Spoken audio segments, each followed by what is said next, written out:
All right, everybody. So what's going on today? So today we're going to have Black Rifle Model, I think it's work. On. We're going to be talking a little bit about Warhammer, some armor stuff, and just kind of see how the next hour goes. So how's it going, man? How you doing? So how's life in the US of A? Probably about as well as in the UK. Yeah, pretty much. Yeah, I think it's a global thing. Yeah.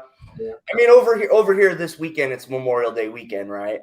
So It's big, like everybody tries to get together or camping or, at least, service people get a lot of respect this weekend. Yeah. And it's really awesome. Yeah. Yeah, I mean, that's probably the equivalent of what we call Remembrance Sunday, which always falls on the second Sunday of November. And that's a big deal. That's kind of the weekend that everyone remembers, if you like, So yeah, I'm sure it's pretty similar. Although you guys do it a lot better than we do, to be fair. I think every country is unique on their what they want to do, right? Which is awesome. Yeah. And I think the differences with the States, as you know, I'm ex-military. I spent a lot of time in the military, and worked with the Americans a lot in various sandpits around the world. But I think the American people in general, as a nation, there's a lot more respect, I think, for the military in the States than perhaps there is in the UK. And it's more of a big deal there than it is in the UK. Oh yeah. I mean, just the fact that a lot of them service guys don't make it home, so I can have a lot of rights that a lot of people across the world don't have. Absolutely. And a lot of people respect that. Yeah. I think there is an element of respect in the UK. It's just different. It's a different thing. But it is what it is. Yeah. So this is the question I had for you right off the bat. What do you do for work? I'm a paramedic. Paramedic. Now, how does that help you in the hobby? It doesn't. I think is the honest answer. If anything, it can be detrimental to the hobby. Now, one of the guys that's on the ISM live crew, Jim Clark, he's in the States, lives in Florida. He's retired now, but he was a firefighter paramedic in the States. The role of paramedic in the UK and the role of paramedic in the US are very different. There's different approaches to it, if you like. Okay. So here in the UK, it's long hours. It's really long hours. It's at times very stressful, as you can imagine. It doesn't take a lot of thought to think that being a paramedic can at times be quite stressful.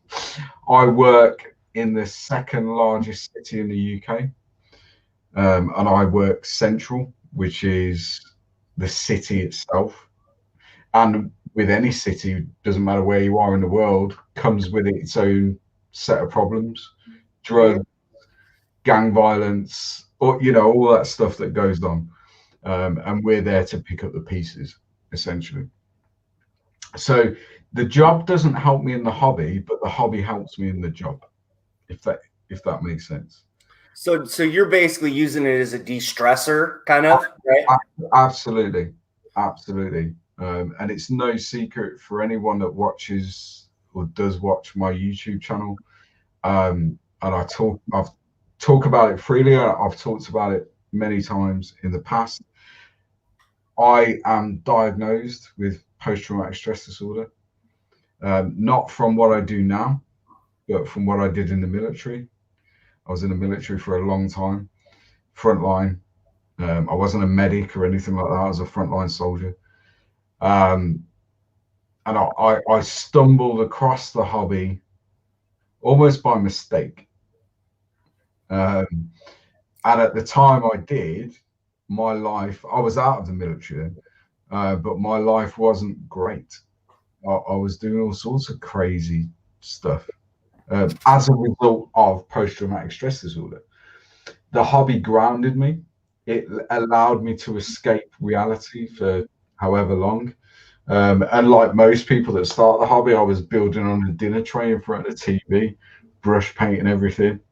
And then all these years on, there's this, there's the YouTube channel, there's, all that stuff that has just developed over the years.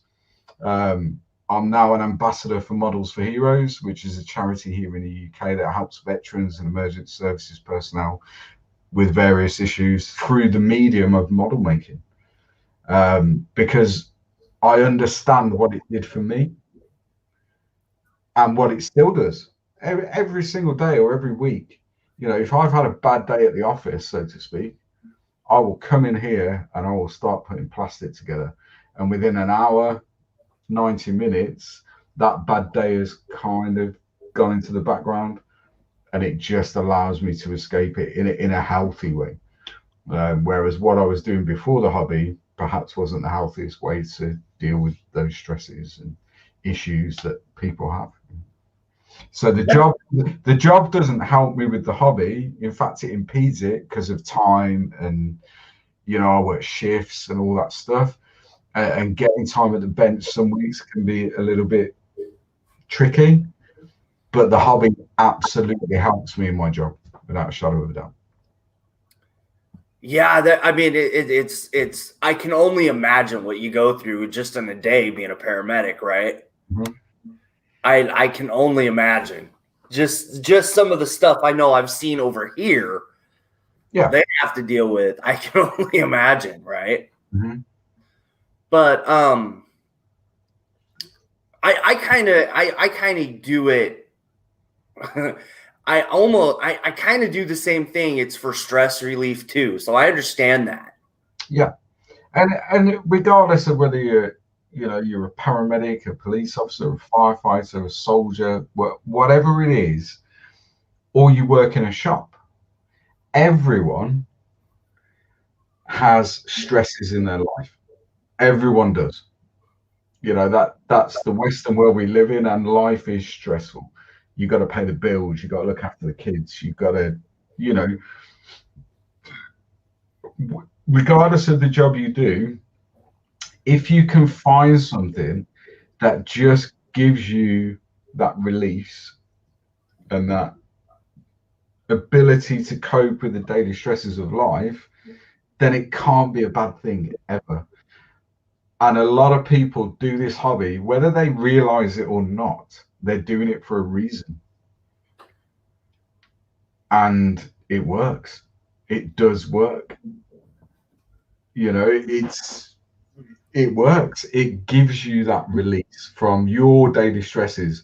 And as I say, it doesn't matter whether you're a paramedic or whether you work in a factory, a warehouse, a shop, your day will be stressful on some level. And if you can sit at the bench for an hour and forget that, and then go and have dinner with a family and be less stressed than you were when you walked through the front door, what's not to like? Why not do it? No, and yeah, I mean that's absolutely 100% correct.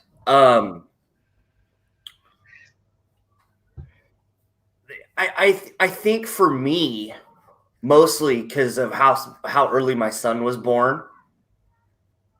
Mm-hmm. And I was a supervisor at work, and then I lost that job, and then I had to figure out how to put my life back together. The hobby kind of tailspinned me out of that. Absolutely. And I think a lot of the things in the hobby can translate into real life.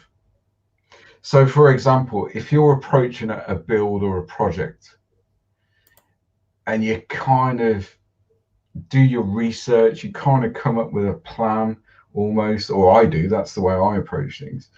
And you develop this kind of pragmatic way of thinking about it's a problem with a little bit of plastic and it doesn't quite fit properly and it doesn't quite. So you take your time, you take a step back and you think about it and how you're going to overcome that particular issue. For me, that absolutely translates into real life. And that's what it's taught me, is that, okay, you don't have to just fix it now.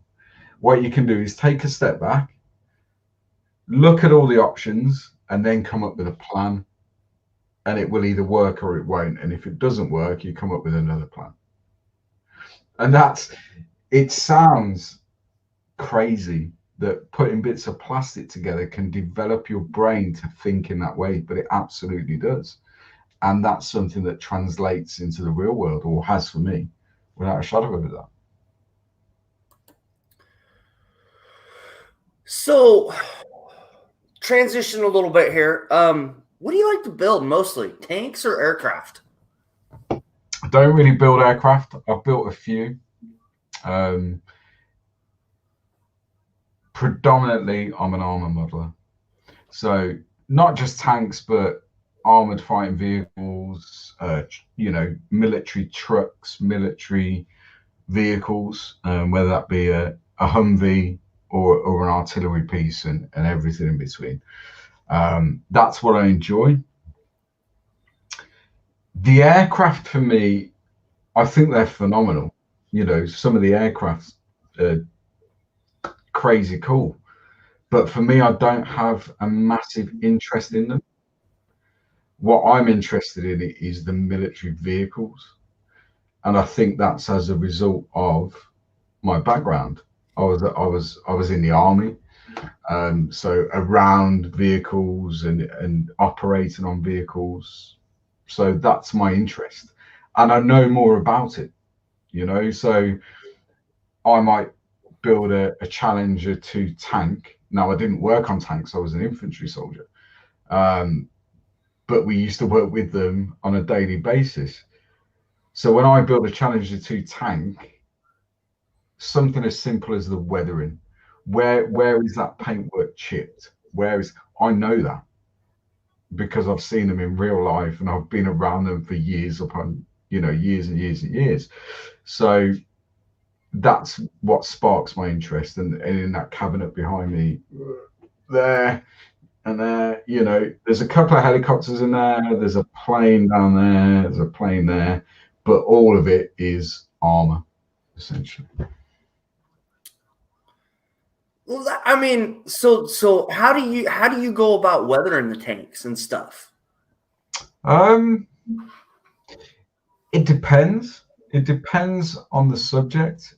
So if you're building something like a World War II Cromwell, the weathering on a Cromwell in World War II is very, very different to weathering a Challenger 2 that you're trying to depict in Iraq, because the environment is very different.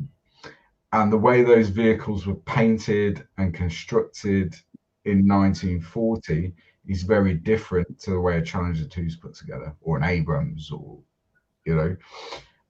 so I use reference pictures a lot to gain that sort of inspiration on the weathering. What I never do, and people do it, I never look at a model of it ever until I've finished, because someone's interpretation, it's the same kit, someone's interpretation of how they want to finish that kit and weather it will be very different to mine. And what I don't want to do is carbon copy what they're doing or what they've done. So I will try as best I can, I will try and use real life reference photographs to guide how I'm going to weather a particular build. And that's how I do it.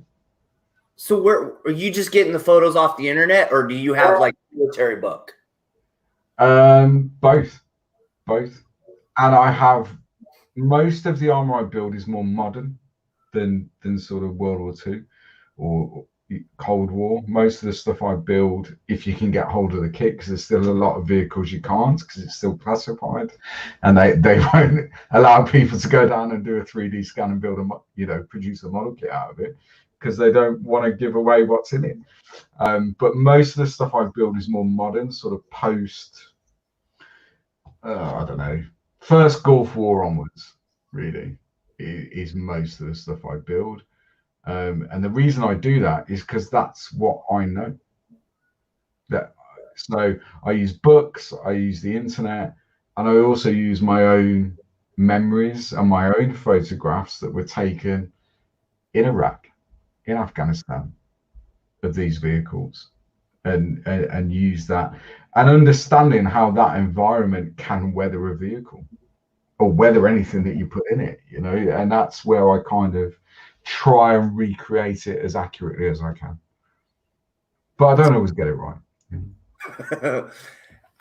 I mean, for me, that's the hard part of getting, the weathering right, is I never know, like, there's that fine line between it looks kind of right and then it's all covered in dirt. Yeah. You know what I mean? Yeah, absolutely. And I think weathering it's one of those things that it's very, very easy to do too much. It's really easy. And I think for me, at the point where I'm looking at a build and I've been weathering it and I'm looking at it going, is that enough? That's the point to stop. Take some photographs of your build just for yourself. You're not going to publish them anywhere at that point.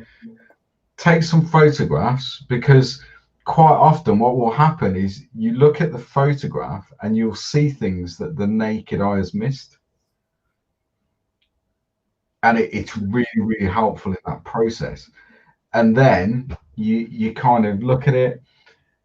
When I think I've done enough weathering, what I'll do is take some photographs of it. I then won't look at those photographs or the build itself for a couple of days. Then I'll look at the photographs. Then I'll go back and look at the build. Is there anything I need to fix? Is there anything I need to do more of? Is there anything that I need to perhaps take back a little bit? Have I gone a little bit too heavy? And that's how I do it. As I say, I don't always get it right. I'm an average model builder at best. There are guys and girls out there that are doing way better work than me, without a shadow of a doubt. But you learn. I think back to my first builds and now look where I am now and how I build now, polar opposites. I'm sure in 5-10 years time that will be the same. Look at the builds I'm doing now, and in 10 years time they're going to be very different. It's a process, and you're never happy with a build, or I'm certainly never happy with a build. There's always things I would do different. There's always things I would change. That's the hobby. That's the process. Mm-hmm. What's your favorite tank that you've built so far? Oh, favorite tank that I've built so far. I think my favorite tank that I've built so far is the Chaffee, the M3 Chaffee, which is a World War II US medium tank. I can actually grab it for you.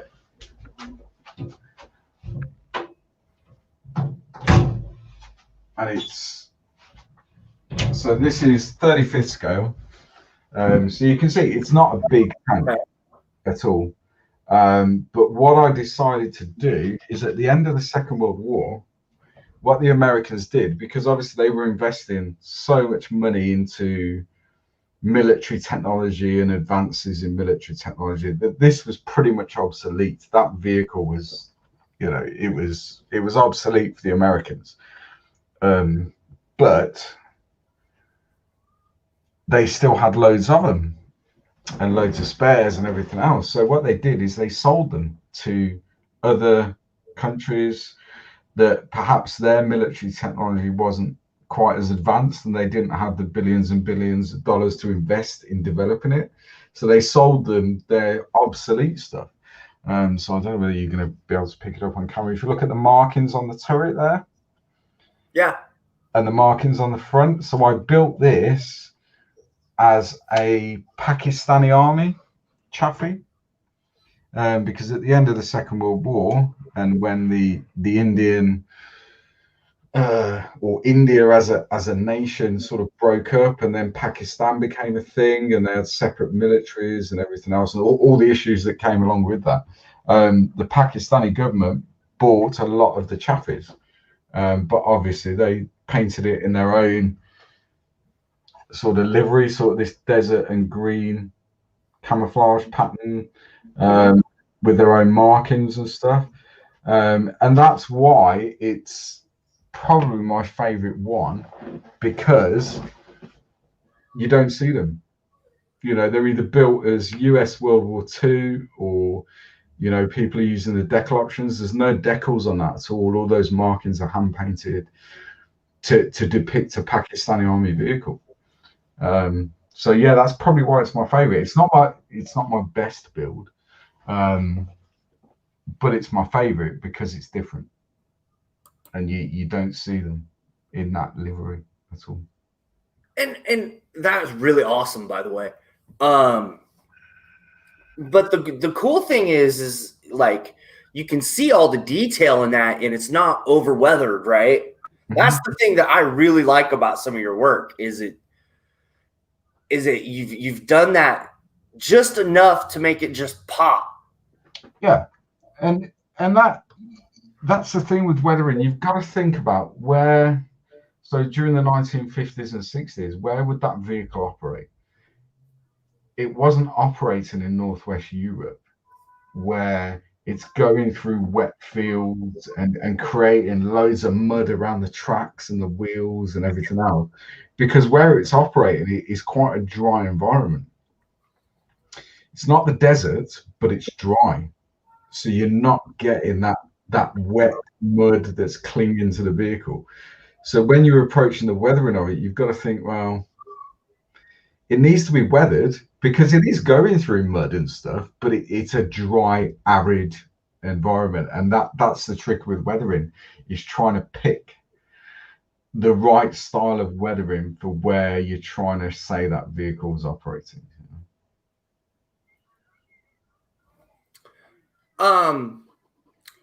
So so you basically also do Warhammer stuff now.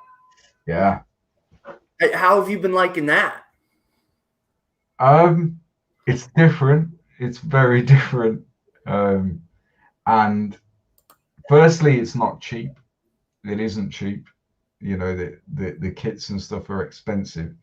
And this is a conversation I've had with people many times, and they're like, "Oh, you're paying 50 quid for this Warhammer thing that you put together in 2 days." And yeah, absolutely. But what people need to understand is Games Workshop are not producing model kits as such.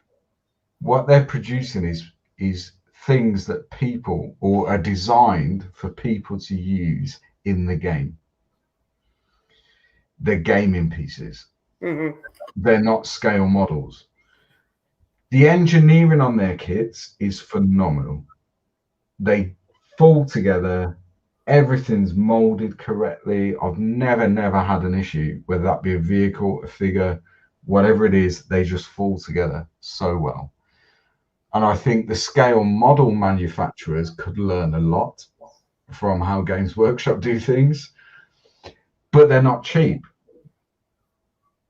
If you're buying a Games Workshop, I don't know, a tank, for example, it's not cheap, and you potentially won't get a lot of build time out of it because they fall together. They're quite simple in the way they go together in comparison to, I don't know, a Mini Art T55. They're a completely different beast, but they're not designed as a scale model. They're designed as a gaming piece. So that person who's building that, if they're putting it into an army and playing the game, might get 10 years use out of that particular thing.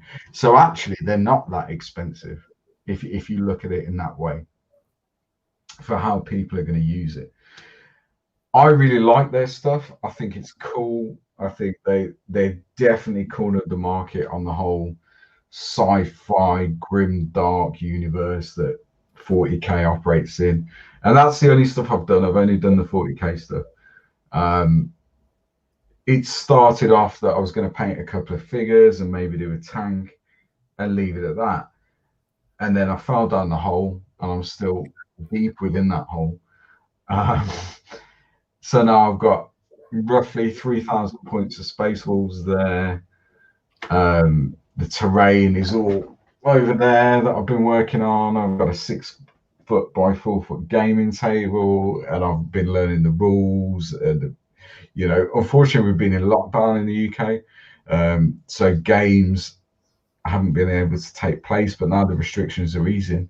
I'll definitely be playing the game. I'll be playing 40k and using the army that I've spent months and months putting together actually on the tabletop. I approached it in a very different way to how most people approach the Warhammer stuff. So rather than approaching it in the traditional Games Workshop heavy metal team way, where you're doing the edge highlighting and creating these fantastic looking figures and vehicles and stuff, I approached it in a very armor way. So I've weathered the hell out of them. They're all dirty, weathered. And my view on that was, this army is at war. They're in the middle of a battle. They're not going to be pristine, clean, and that's the way I approached it. I've received a fair bit of positive feedback from the Warhammer community that have messaged me saying, how do you do that? How do you weather it to look like that? And because that's something that's not common in that genre. At the same time, I've received a fair bit of criticism as well for painting them and building them in the way I have. Take the rough with the smooth.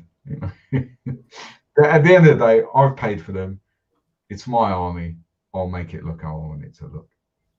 I mean, and the cool part is the color schemes. And I will say this about GW: their paints are starting to become a little bit cheaper, not a lot. And it's really starting to make a difference. I mean,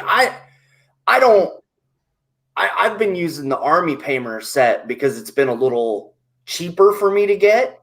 Mm-hmm. So I went that way. But I mean, for the most part, a lot of my stuff's even done in like the folk art or like artist paint. Yeah. Not like modeling paint. Mm-hmm. And I think the thing with Citadel paints that I found, I never really used them until sort of tail end of last year. They are good paints. They are. For acrylics, they're very good paints. And once you kind of learn how to use them, how to thin them and all that sort of stuff, I think they take some beating as a brush paint. However, I'm a big fan of model color. I have the full range here in a rack of model color, which I've used for years and years and years. And they're very good brush paints. They are really good. The thing with model color, their metallics are not the best. You struggle with their metallics. Citadel metallics, I really like. I think they're really good. Yeah, actually, yeah. They are really good metallic paints for an acrylic. What really drives me nuts, and I'm sure people that are watching will echo, is their pots. They're driving insane. I'm just looking around now. I mean, how many have I got? I don't know, 60 Citadel paints now. Because what I didn't do is just go out and buy carte blanche Citadel paints. I kind of looked at the colors I needed to use or wanted to use, Then I looked at my model color range. I looked at my Tamir LP range if I was going to be airbrushing and all that stuff. And I was like, right, I can't get that color in model color or Tamir or whatever. So I'm going to need to buy the Citadel one. As I say, I've got 50 or 60 now. But I'm looking at now, there is a system out there where you can decant the Citadel pots, so these things, into dropper bottles like model color, which are just so much better from a user friendly point of view. They're so much better. So I'm just looking around now at the various systems to be able to do that. And what I'll do is decant all my Citadel paints into dropper bottle type model color, Vallejo, Army Painter, they'll all use that system. See, and Army Painter, I mean, that's the new metallic blue, but that was half the reason I went with Army Painter is because I cannot stand the pots. They're not very good. I get them to work, but lots of conspiracy theories out there that I've read over the recent months since I started using them, that Games Workshop put them in these pots because they don't last long. Therefore, you've got to buy another one, and all that stuff. I don't necessarily think that's the case. I don't think they're that calculating. I think they've just come up with this design. They've gone with it, and it would be a massive undertaking for them to reconfigure their paint pots. And while people are still buying them, they ain't going to change it, because they're going to lose money initially while they do that. I don't think it's this massive conspiracy theory that people make it out to be. I just think it's a bad design, but they've gone with it. And all said and done, they're really good paints. See, for me, if I don't clean the top of the inside of the ring for the lid, they dry out every time. Yeah, so I can tell you. I had to learn that the hard way. But this is what I learned with Citadel paint. So if you look at this one, which is one of the first ones I started using, which is Rakarth Flesh, and you look at all that crud around the top, and it's just not nice. I mean, the paint inside's still good, but then once I learned that that's not how you deal with Citadel paints, so I've been using this one for about 3 months, which is Mephiston Red, and there you go. Because I've learned that once you close it, you need to clean round the part and everything else, And it's all part of the learning process. It's not a good design. It really isn't. I mean, I've had Army Painter, Vallejo stuff for years and years. Vallejo color black. That particular one there is probably about 4 years old, that I use on a daily basis. And look how clean it is. It's a different design, and you just need to be aware of that. But they are good paints. Citadel paints are good paints from an acrylic point of view. They are. So, what's been the favorite thing out of Warhammer that you've made? I would have said the Repulsor Executioner, which is like a primary tank. Okay. It'll take forever to get it out of the cabinet because there's about 60 Space Marines and Dreadnoughts in front of it. That would have been my favorite one so far. However, I'm currently in the process of building a Chaos Knight Desecrator. Not to use in the game. Someone sent it to me tail end of last year. Another member of the community said, look, I'm never going to build this. Have a go at it. And I was reticent because they're big models. They stand 10 inches tall, maybe. I'm never going to use it in my army, but I've came up with the idea, stupid idea, crazy idea, of doing a 40k dio. So that's going to be on that dio. and I'm loving it. I mean, I've got the bits here. It's all in bits. We're not finally assembled by any stretch yet, and they're amazing kits. They're a lot of fun to put together. You can pretty much paint it however you choose to paint it, because you can. So we're talking about the weathering of Games Workshop stuff. They're the legs. So you can see the weathering around the feet and, let's go that way, the feet and everything else, which is not something that's particularly common when people do Games Workshop stuff. So yeah, you've just got open license on what you do with it, really. And it's a lovely, lovely build, and it's a joy to paint because you're not restricted in any way, shape or form. And that will go, the plan is, and it is a very loose plan at the moment, but I've been working on the base. Oh, there you go. That's cool looking. Hey, I must miss that. Which is a lot of scratch building stuff. I mean, that there is essentially the top of a spray can. With a 3D printed vent on the top. The knight will go at the front, and then the plan is behind this wall at the back here. So facing the knight will be a team of Space Marine snipers, telling the story, I guess, of them kind of stalking that knight, ready to take it down, even though the knight doesn't know that they're there. Yeah, it's a work in progress. There's no definitive plan to it. I'll just see where the build takes me, really. And that's really one of the cool things about the Games Workshop stuff is you can, if you just want to build if you just want to build the Night Titans, I mean, they're great just by themselves. Yeah, absolutely. Absolutely. And then you have little bitty armor stuff. Yeah. I really got into the Nurgle stuff last year.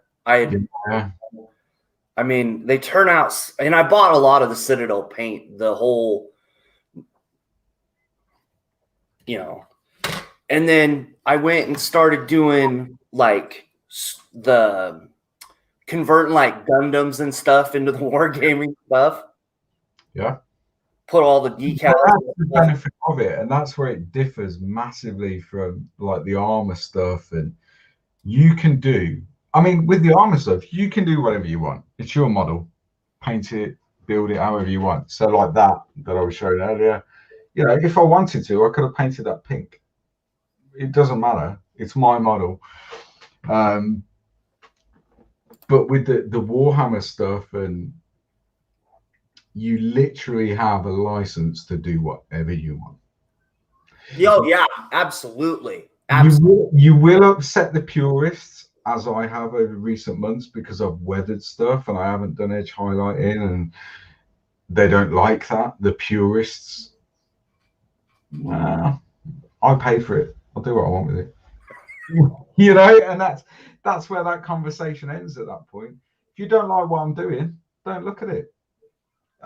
It is what it is. I really like the way they paint stuff with the edge highlighting, and it's something probably next year I may do a squad of Space Marines in that style.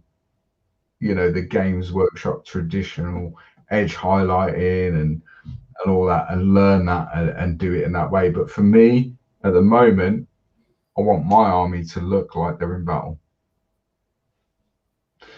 And I've paid for them, so I'll do it in the way I want it to look. If you don't like it, don't look at it. It's that simple. So you see the question on the screen, right? Aries Stein, hello mate, how you doing? Do I prefer acrylic or lacquer? Lacquer. Yeah, I prefer lacquer paints. I used acrylic paints for years and years and years. And then really the first lacquer paints I used were the new Tamiya lacquer paints. So I have, and I'm lucky that I have them, and I have a disposable income and a very understanding partner that lets me spend it. So for years and years and years, I had the XF range of Tamiya, which is the acrylic range. I had the full range of those, still got them in the rack. And then they released the LP range, their lacquer paints. And I bought the full range. I loved them. Through an airbrush, I absolutely love lacquer paints. I think they just so much easier to work with. The drying time is so much better than acrylics. There's less skill involved with an airbrush, I think, with lacquer paints. That's probably upset half the audience. But they're very user friendly through an airbrush. They really are. And so can you brush paint with acrylic or the enamels? So they're not enamels, they're lacquer. Or sorry, lacquer. Sorry. Yeah, you can, and I do on occasion small parts. You can brush paint them. For me, I don't particularly like brush painting them. They're not designed really for brush painting, although you can. I use them predominantly through the airbrush, and then the smaller stuff, or if I'm brush painting, then I'll use acrylics. Because I like brush painting with acrylics, depending on the acrylics you're using. Model Color is really good. Model Air is really good for brush painting, although it's technically an airbrush acrylic, but it's very good for brush painting. Citadel, Army Painter, Scale 75, all those acrylic ranges are my brush painting. But if I'm airbrushing and I can get the right color that I'm after through an airbrush, then I'll go lacquer all day long. No, I mean I have only used acrylic because I work out of my garage, right? And I don't want some of that enamel and acrylic smell to go into the house either. Yeah, and the thing with lacquers is if you're spraying them, and really that's the only way to use them. Really, that's where you're going to get the best effect, is if you're putting them through an airbrush. You've got to make sure, because they are hazardous, it's a lacquer at the end of the day. You don't want to be breathing that shit in. You don't. So No. make sure you've got a good mask, a good spray booth, good ventilation, and they smell. They do smell. Lacquers smell way more than acrylics do. So as long as you're able to have that sort of setup, where you're ventilating properly, you're extracting the fumes and all that stuff, then for me, that's the way to go. There's lots of ranges out there. You've got MRP, you've got AK Real Colors from the more military stuff. They're all lacquer based. They're brilliant. See, and you guys have the new Tamiya stuff. You're able to, and that's predominantly what I use lacquer wise. Yeah, the Tamiya LP stuff. Yeah, because I think it's because of California or something like that. I just heard there's a problem with the labeling or some ingredient that's in them or something that's preventing the rest of the US. We just cut California out and just yeah.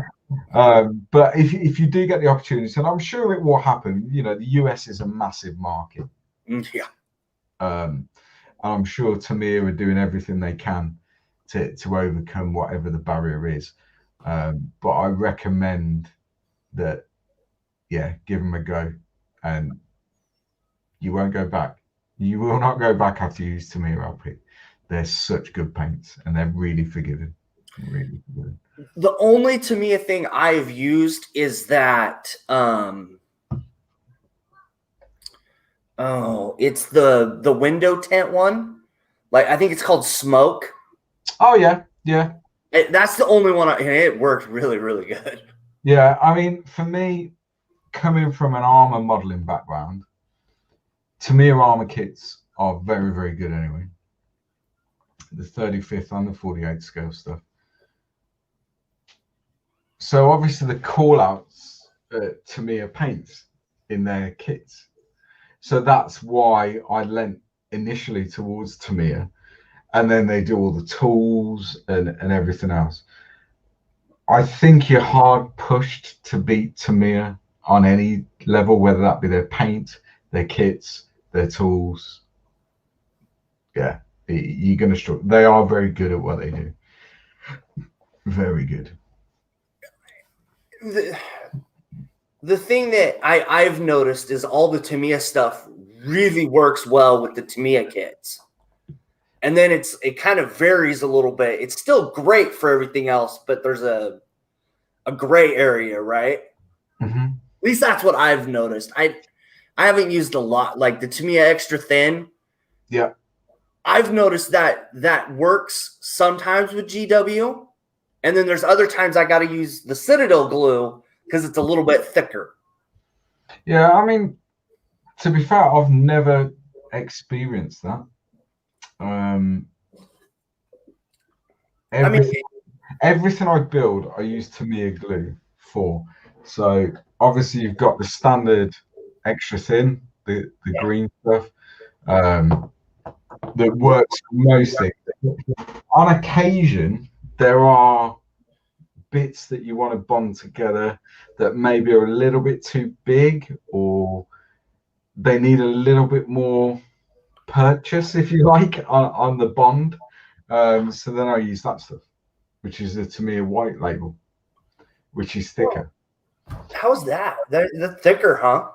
I've heard good things about that. Yeah, it's thicker, so it gives you more of a bond.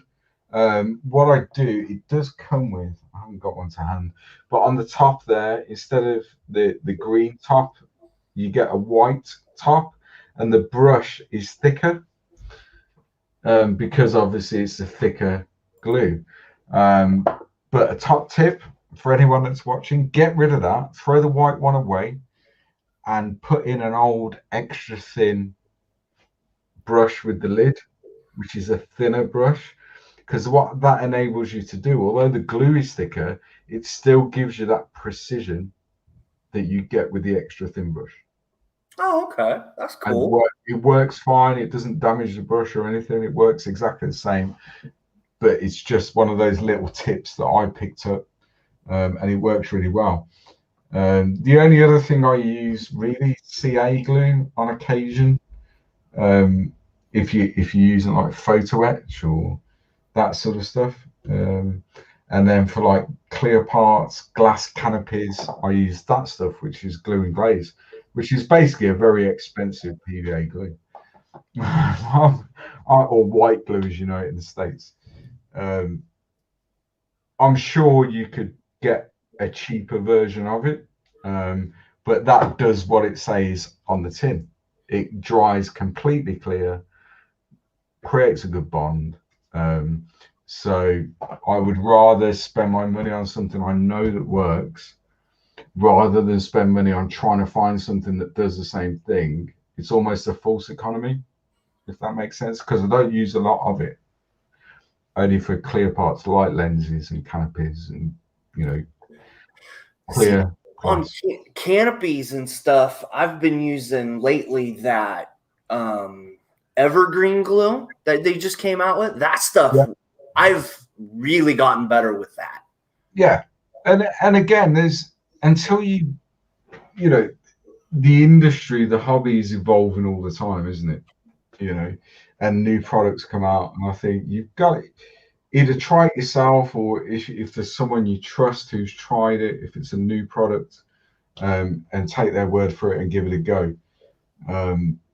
Because, you know, glue, just as an example, there's 101 different glues to do the same job. And you've got to kind of find what works for you. As you say, you've struggled with extra thin on occasion with certain Games Workshop kits and whatever. I've not come across that yet. There may be a point that I do, and then I'm going to have to adjust the glue I use. But everyone's different. Like airbrushes, an airbrush that is good for someone might not be good for someone else. You know, yeah. You've got to find what works for you, and if you find something that works and you're happy with, stick with it. You know. And the crazy part is, and it kind of deals with your building too. I've noticed, at least with me, is like if you sand something too far, that's usually where the extra thin doesn't work for me. Yeah, absolutely. Yeah, essentially, extra thin isn't a glue, is it? It's a solvent. What it does is melts the plastic together. It doesn't glue the plastic together, it mounts it.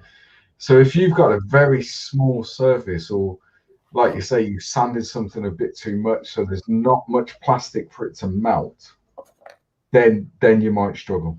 Yeah, absolutely.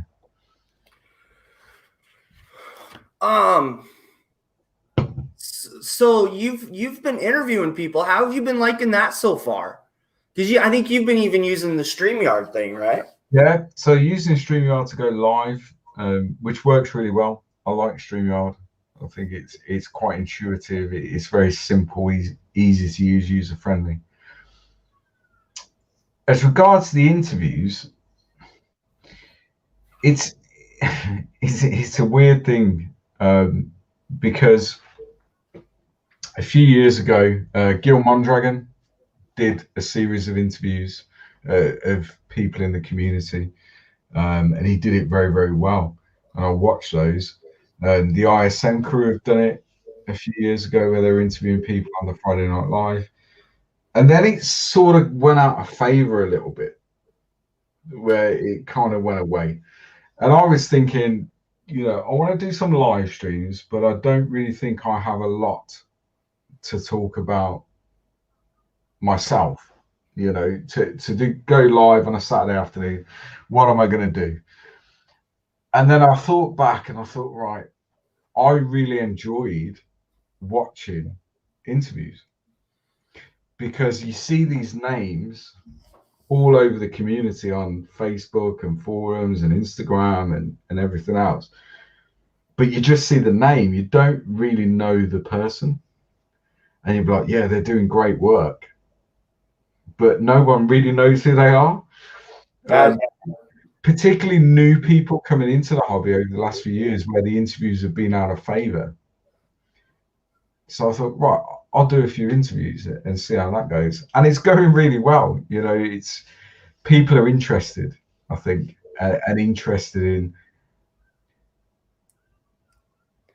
people like people. Yeah. As human beings, we're pack animals. We are, and it's nice to know the person behind the name.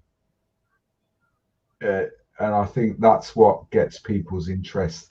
And they want to know. They want to know your journey into the hobby. They want to know your views on the hobby. They want to understand where you're coming from. And I think the interviews work really well for that. And it seems now, over the last 6 months, that it's coming back into favor, the whole interviewing thing. And I don't see that as a bad thing. For example, I'm sat here now talking to you. Your audience on your YouTube channel is probably very different to mine.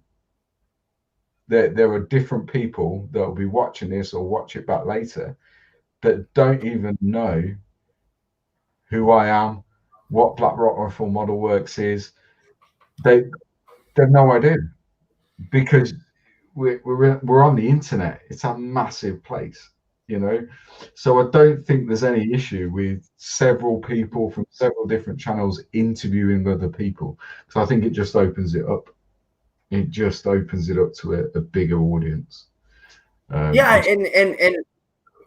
other than the drama for me lately, it's been going really, really well. But even Gil's gonna be coming back. Yeah, I think Gil interviewed Brett yesterday. I haven't caught up on that yet, but I think he interviewed Brett yesterday. Yeah, I mean, I don't think it's ever a bad thing, No, it's really not. And I think, unfortunately, within the hobby, there is an element of not rivalry. That's the wrong word, but there can be a lot of drama around the hobby, and clashes of personality and one thing and another.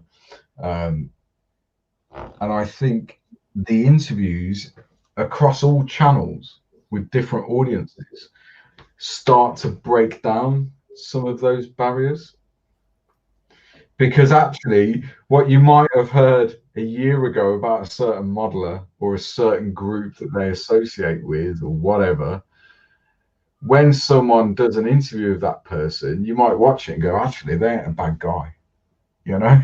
Yeah, exactly.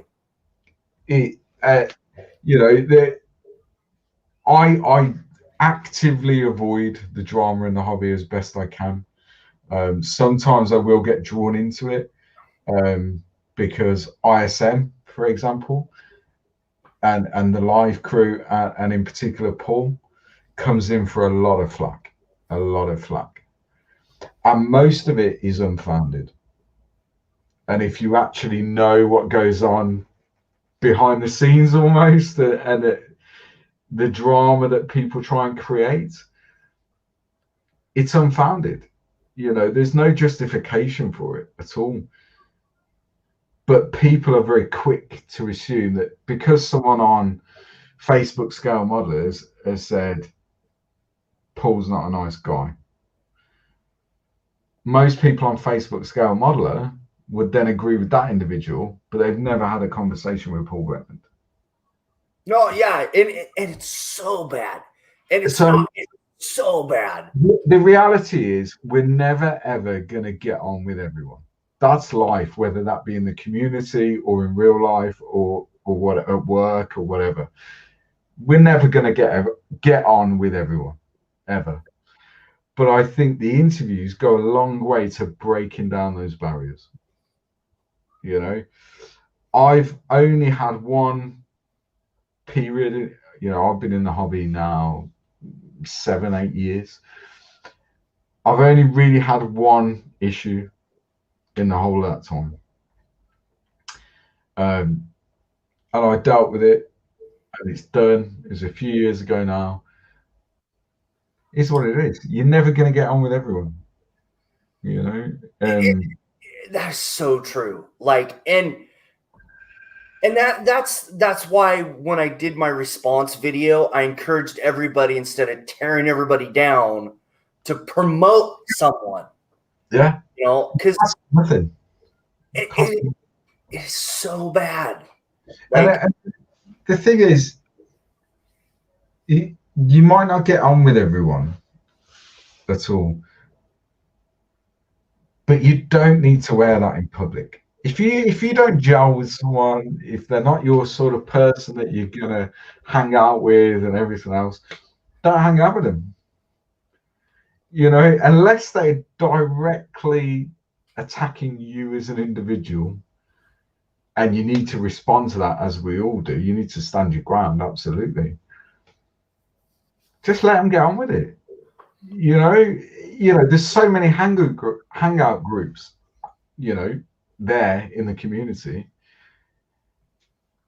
What might fit one person, or they might feel that that hangout group fits them and they feel comfortable and everything else. For me, that hangout group might not be where I need to be. But there's another 12 hangout groups that I can join, and eventually you'll find the right fit. That doesn't mean their hangout group is bad. It just means it's not your cup of tea. Yeah, no, very true. Very true. As the hangout group that you're in might not be theirs. Who cares? It's a big world where the internet is massive, the community is massive. Find where you fit or where you feel comfortable and stay there, you know. But that doesn't mean that you need to slag off or badmouth other groups just because they're not doing it the way you do it. Who cares? Mm-hmm. At the end of the day, we're grown men building plastic soldiers. We're not running NATO. It doesn't matter. Exactly. You know? Exactly. It's absolutely 100% true what you just said. It doesn't matter. Yeah.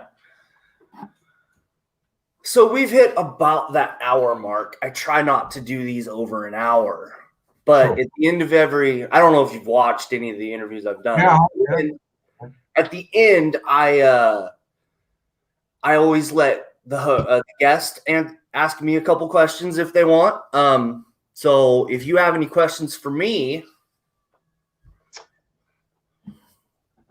Just really, what is that monster on your bench? Tell the audience what that is, because that's awesome. This I've shown this a little bit, but this is the Warlord Titan that I printed out. I'm actually getting like paint, and it's been in like raw plastic and primer till about a month ago. Yeah. I mean, this is just, that's just the body. Mm-hmm. And when you compare that to that, which is a big Games Workshop model, there is no comparison, is there at all? Yeah, this guy, it fits. Yeah. Like I can palm that. This I got to use two hands with. Mm-hmm. And it's, it stands about 3 feet tall. I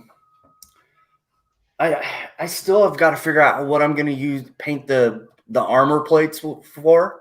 Mm-hmm. I kind of want to do like a red, yellow, and blue probably. Yeah. For it. I'll tell you, it would be a nightmare, but I'll tell you what I think would look really good is if you were able to do the armor plates in like a digicam urban scheme. That would look fantastic. You're not wrong on that, but I'm not at that level. That would be really hard for me to pull off. It's just a lot of masking. That's what it is. Yeah. Yeah, for real. You're going to be cutting up a lot of squares of masking tape if you went that route. But it would look awesome, wouldn't it? As like this sort of, I don't know, US Marines in the year 2090. And this is what they're using now. And it's digital urban camo. It's a war machine. It would look awesome. It would look awesome. Absolutely. I'll leave that one for you to ponder, Josh, and keep you awake at night thinking about it. Oh no, dude! This thing, I've been trying to figure out how I'm going to paint it for months. So, and it'll go. And like I was gonna try to start airbrush, and I was like, I don't know if I want to do that. So then I stopped. I think with something that big, you've got to decide what you're going to do before you. We all are guilty of that, aren't we? That we want to jump in, we want to put some paint on it, we want to start bringing it to life. Yeah. But with something that big, you've really got to think about what you're going to do. Yeah. Because I want to take like the Punisher, the middle plate, the flatter one that rides up on top. Yeah. I want to put I was thinking about doing the Punisher logo. Yeah, absolutely. Yeah. But yeah, now I got to figure out how I'm going to print that out that big. Well, all you would really need to do is get a big sheet of masking paper. Tamiya do those in sort of A4 sheets that you can cut to size. Get the image, trace it onto the masking tape, cut it out, paint whatever color you want the logo to be on the armor plate, put the mask on it, and then paint everything else, and then right at the end, take it off. There you go. Done. Maybe. Or print a decal for it. Yeah. There's ways around it. But it's one of those things with something that big, you've got to really be sure that that's what you want to do, because once you start, there's no going back, is there? No, absolutely not. Absolutely not. You're going to struggle to put that in a bowl of Dettol, aren't you, to strip it? So once you start, you've started. Well, see, I mean, well, like I'm because to transport this thing, it's going to be a pain anyway. But yeah, if I was to redo this, I probably wouldn't have glued the guns on. Mm-hmm. I'd have just done the pin and magnets or something. Yeah. So I could take the guns off, so it'd be easier. But this is going to stay in 2 halves. And then I'm always going to leave like the shell plates so I can just take them on and off. Mm-hmm. And then, I got to figure out how to do the top rock. I did the rocket launcher pad You know, nice for the top. Yeah, because I mean, two of these big guns is enough. Yeah, 4 is just overkill. Yeah. But yeah, I'll probably still be trying to figure out what colors I'm gonna put where, and it's a very cool thing, and figuring out paint schemes and stuff is quite a nice problem to have. Oh yeah, it's It is. It's a lovely thing, mate, and I'm sure you'll do a cracking job with it once you decide which way you're going to go with it. Well, and then I have my 3D printer, right? So then I'm doing stuff like this. I print stuff out like this, Yeah. Stuff out like that, and start working on when I'm trying to figure out other stuff. But yeah, it's a very cool thing. Very cool. Oh, honey, here we go. Yeah. So anyway, if you don't have any other questions, I think I'm going to end this. Cool. And I will talk to you in a couple minutes. Okay. Excellent. Thanks everyone for watching. Thanks for having me, Josh. And yeah, thank you for coming on too. No problem at all. All right, everybody. That was Black Rifle Models. Pretty cool guy. He's been doing interviews and stuff, and Warhammer and tanks is like we talked about. If hopefully you guys enjoyed the interview and learned just as much as I did about him. And I'll see you guys next week. Bye.